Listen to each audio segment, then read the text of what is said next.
اور پانچویں بات اخلاقی معیار ان کا بڑا اونچا تھا، یہاں تک کہ یہ اخلاق برتتے تھے مسلمانوں کے ساتھ بھی اور غیر مسلموں کے ساتھ بھی، ان کے اخلاق بڑے اونچے تھے، اور پوری انسانیت کے قلوب کو اللہ کی طرف مائل کرنے کے لیے بہت بڑا طریقہ ان کو مانوس کرنا اخلاق کے ذریعے۔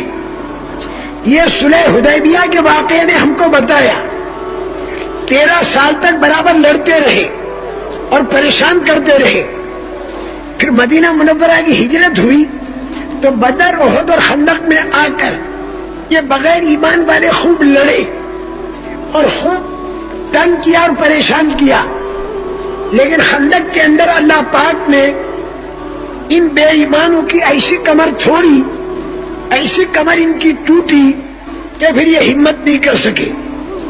رسول کریم صلی اللہ علیہ وسلم نے دیکھا خواب کہ میں بیت اللہ شریف کا طواف کر رہا ہوں، میرے ساتھی بھی کر رہے ہیں، آپ نے خواب سنایا۔ نبی کا خواب جو ہوتا ہے وہی ہوتا ہے، بالکل پکا۔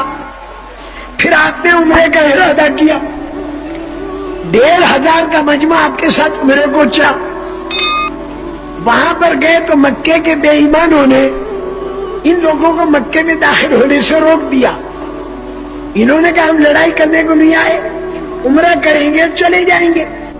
تو اس پر یہ 1500 کا مجمع درخت کے نیچے بیٹھ کر رسول کریم صلی اللہ علیہ وسلم کے ہاتھوں پر بیعت کی، اور یہ بیعت کی کہ ہم اپنی جان دے دیں گے۔ یہ خبر مکے والوں کو ہو گئی تو مکے والے جو تھے وہ گھبرا گئے، اس لیے کہ بدر کے اندر منہ کی کھا چکے تھے، احد کے اندر بھی شروع میں منہ کی کھائی اور آخر میں منہ کی کھائی، درمیان میں تھوڑی دیر کے لیے وقتی طور پر اللہ پاک نے مسلمانوں کے اوپر سے مدد کو اٹھایا ایک مصلحت کے ماتحت۔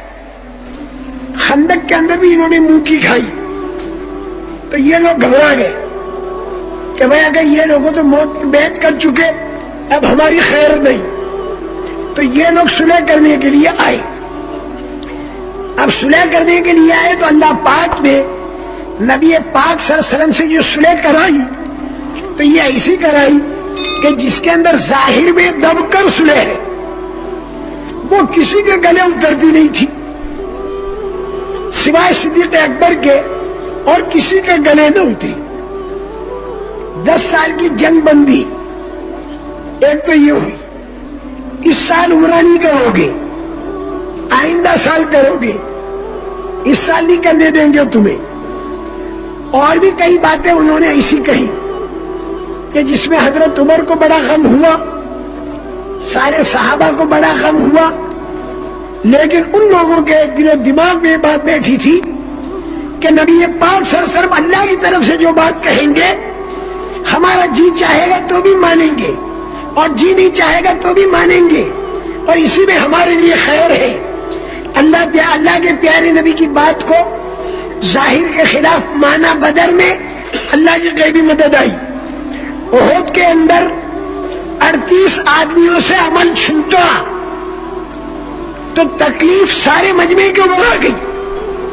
اجتماعی جو عمل ہوتے ہیں اس کے اندر بعض مرتبہ یہ ہوتا ہے کہ تھوڑے آدمی اگر اس عمل کو چھوڑ دے تو اس پر جو تکلیف آتی ہے وہ سب پر آتی ہے۔ بعض مرتبہ یہ احد کے اندر ہوا تو ان لوگوں کو معلوم تھا کہ پیارے نبی صلی اللہ علیہ وسلم کی بات کے چھوڑنے میں آئیے بھائی مدد اڑ جاتی ہے۔ حدیبیہ کے اندر بالکل طبیعت کے خلاف تھا، لیکن بات مان لی نبی کریم صلی اللہ علیہ وسلم کی، دب کر صلح ہو گئی۔ واپس جانے لگے، راستے میں آیت اتری، انا فتحنا لک فتحا مبینا، ہم نے تم کو کھلی فتح دے دی، کھلی فتح دے دی۔ حضور پاک صلی اللہ علیہ وسلم سنا رہے اس آیت کریمہ کو، حضرت عمر فاروق رضی اللہ تعالیٰ عنہ کھڑے ہوئے اور یوں ارشاد فرما، یوں عرض کیا، اب فتح ھذا، کیا یہ فتح ہے؟ تو رسول پاک صلی اللہ علیہ وسلم فرمایا عید اللہ، قسم یہ فتح ہے۔ میرے محترم دوستو، وہ کیا فتح تھی جو کسی کے گلے اترتی نہیں تھی؟ وہ کیا تھی؟ وہ یہ تھی کہ باوجود طاقت ہونے کے اور باوجود کہ سامنے والے مروب ہیں، اس کے باوجود ظاہر میں دب کر جو صلح کی، اس لیے تاکہ وہ مانوس ہو اور ان سے ملنا جلنا ہوتا رہے۔ چنانچہ ملنا جلنا خوب ہوا۔ جب جنگ بندی ہو گئی تو ان مسلمانوں سے ان مشرکین کا ملنا جلنا بہت ہوا، تو ان ایمان والوں کے اندر ان بغیر ایمان والوں نے ایمانیات کو دیکھا، ان کی عبادات کو دیکھا، ان کی معاشرت اور رہن سہن، ان کے معاملات اور لین دین کی پاکی، اور ان لوگوں کے اخلاقی معیار کا اونچا ہونا، یہ سارا انہوں نے دیکھا اپنی آنکھ سے، تو مانوس ہو سکے، مانوس کر خوب مانوس ہوئے۔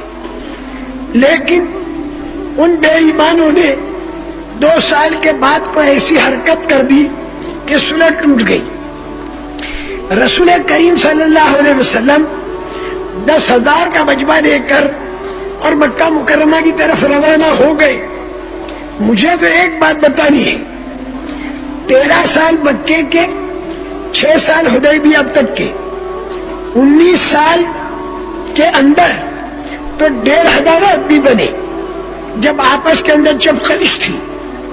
مکہ مکرمہ کے اندر تو بے ایمانوں نے خوب ستایا، مدینہ منورہ کے اندر ایمان والوں پر خدا کی مدد آئی، لیکن آپس میں متبھیڑ تھی۔ حدیبیہ کی صلح کے بعد اخلاق برتے ان ایمان والوں نے، معاشرت دکھائی، معاملات دکھائے، اپنا رہن سہن دکھایا اور اخلاق برتے۔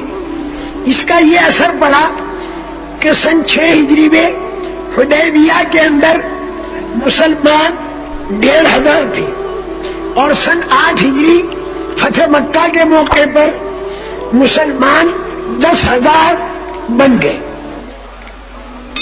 19 سال میں تو 1,500 بنے اور 2 سال کے اندر 10,000 بن گئے۔ کیسے بنے؟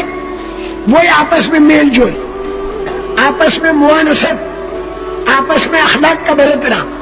اور یہی میں آپ حضرات سے عرض کروں گا کہ اپنے گھر والوں کے ساتھ، اپنی اولاد کے ساتھ، اپنے پارٹنروں کے ساتھ، اور اسی طرح اپنے ملنے جلنے والوں کے ساتھ، اور اسی طرح دعوت کا کام کرنے والوں کے ساتھ، اور اسی طرح دین کے کام کرنے والے دوسرے ساتھیوں کے ساتھ، اسی طرح علماء کرام کے ساتھ، اسی طرح اہل مدارس کے ساتھ، اور اسی طرح دین کے جتنے شعبے لوگ چلا رہے ان کے ساتھ ہم لوگوں کا معاملہ موانست کا ہو، اخلاق کا ہو، ہمدردی کا ہو، میل جول کا ہو، اکھڑ پنا نہ ہو۔ جتنی موانست اور مخالطت ہم رکھیں گے، اللہ کی ذات سے بھاری امید ہے کہ درمیان کی جتنی یعنی چپقلیشیں ہیں، یہ خود بخود اللہ پاک اسے دور کر دیں گے۔